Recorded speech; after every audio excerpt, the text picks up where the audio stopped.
দোষ গুণ মিলেই মানুষ। মানুষ হিসেবে আমাদের অনেক গুণও থাকে, অনেক দোষও থাকে। কিন্তু গুড হিউম্যান বিং হিসাবে আপনি একটা মানুষের কখনো দোষটাকে হাইলাইট করবেন।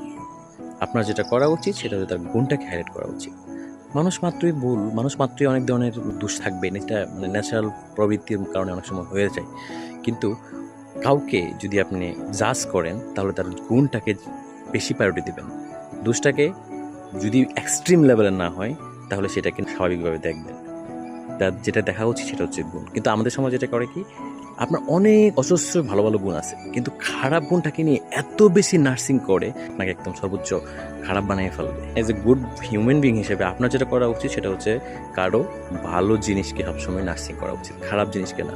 খারাপ জিনিস তো সবাই নার্সিং করে, ভালো মানুষ হিসেবে আপনি কেন নার্সিং করবেন? রাইট? সবসময় মানুষের পজিটিভ সাইডটাকে এমফাসাইজ করবেন, নট নেগেটিভ।